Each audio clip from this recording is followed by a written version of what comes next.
Bonjour, c'est Josiane Joyce. Il y a une vidéo que j'ai installée il y a au moins 2 ans, oui, et qui parle de cafédomancie. Alors, vous savez ce que c'est la cafédomancie? C'est l'art de deviner en regardant dans le marc de café, tout simplement. Voilà, vous connaissez, vous avez déjà entendu parler. Ça se trouve c'est une petite série que j'avais fait, que j'avais débuté, de dictionnaire d'émancie. Voilà. Et donc, régulièrement, je le vois dans les statistiques. Et alors, dans cette vidéo, il y a une partie où je me présente, où je explique les choses. Et la deuxième partie, c'est des textes qui défilent. Alors, des ronds, ça veut dire ça, des triangles, ça veut dire ça, voilà. Il faut avoir beaucoup d'imagination pour trouver l'avenir avec le café, hein, dans le café. Hein, bon, voilà. Alors, dans un premier temps, vous savez, vous faites du café, plutôt du café turc. Hein. Est-ce que c'est le café turc? Eh ben, en fait, vous mettez une cuillère à café de café, ou un peu plus une cuillère à soupe de café, au fond de la tasse, et vous versez de l'eau chaude. Et vous attendez longtemps, enfin vous remuez, et puis vous attendez longtemps que le marc de café se dépose au fond de la tasse, et vous buvez votre eau caféier. Et en dessous, vous avez donc le marc qui reste. Avec légèrement, il ne faut pas qu'il soit asséché le café, hein, donc il faut laisser à peine une toute petite goutte d'eau. Vous faites tourner la tasse, et puis, voilà, il y a le marc se dépose en figure géométrique, enfin, voilà, quoi. Par exemple, on voit souvent un oiseau, la tête d'un oiseau, vous savez. Je vous mettrai un dessin, là, vous allez comprendre tout de suite. Ensuite, à la fin, il y aura un dessin. Et alors, il s'agit d'un oiseau qui, le plus souvent, ressemble à un corbeau. Bon, alors...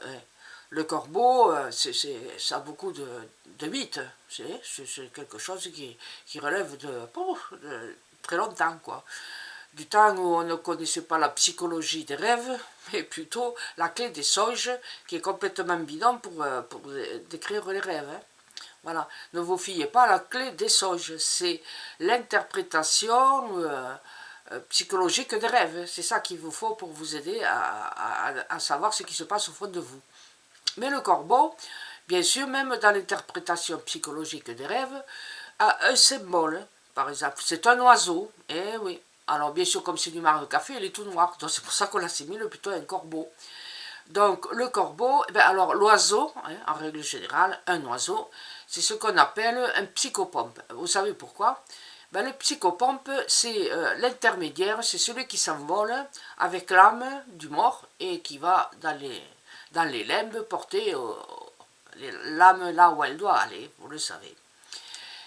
C'est toujours comme ça, parce qu'autrefois, jusqu'au début du XXe siècle, les gens ne savaient pas qu'on pouvait voler. Hein, voilà. Ils ont essayé, hein, souvenez-vous, le mythe d'Icare. Mais bon, il n'y avait pas d'avion qui était inventé, donc voilà. Et donc le symbole de cet oiseau noir que l'on voit dans le marc de café noir, parce que quand il est mouillé, le marc de café est noir, et bien dans l'explication des rêves, ce sont des sentiments divers, plutôt négatifs. Hein. La personne est traversée par des sentiments, des émotions plutôt négatives. Voilà. C'est ça le symbole du rêve, quoi, du corbeau dans les rêves. Alors moi j'ai fait un dictionnaire des rêves, il y en a des explications pour plus de 700 mots différents. Donc si vous voulez d'une licorne, d'un chat, d'un monsieur, d'une dame, d'une déesse, tout ça, ben voilà, c'est expliqué dans mon dico des rêves. Et vous pouvez, si vous voulez, l'acheter, je vous le propose à la fin de ce film. Et donc, voilà. Alors, écoutez, si franchement, vous arrivez à lire l'avenir à quelqu'un en regardant au fond de votre marc de café, vous êtes très doué, hein, parce que c'est associé à l'imagination. C'est l'imagination de la personne qui fait dire des choses. Voilà. En fait, la personne qui fait le marc de café et qui arrive, parce qu'il y en a peut-être qui arrivent à dire des choses, hein, pas beaucoup, mais quelque chose sont dites, quoi.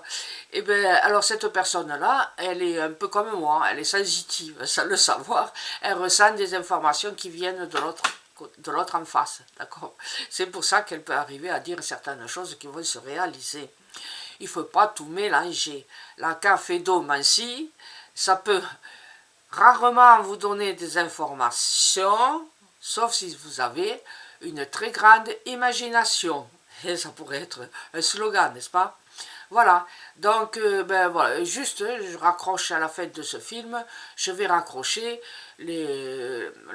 l'interprétation des signes là, que je récupère sur la vidéo précédente que j'avais fait sur la cafédomancie. Voilà, c'est terminé pour cette vidéo. Merci de l'approuver, j'espère.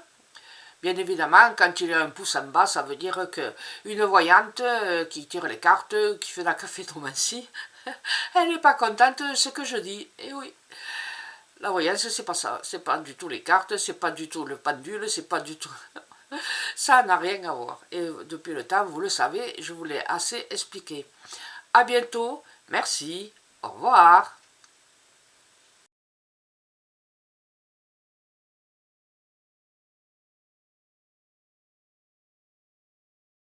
Comme je l'ai déjà dit hein, au début, on ne lit pas l'avenir, le marc de café au fond d'une tasse, on le lit dans une assiette. Voici la méthode. À bientôt, merci de m'avoir écouté. Au revoir.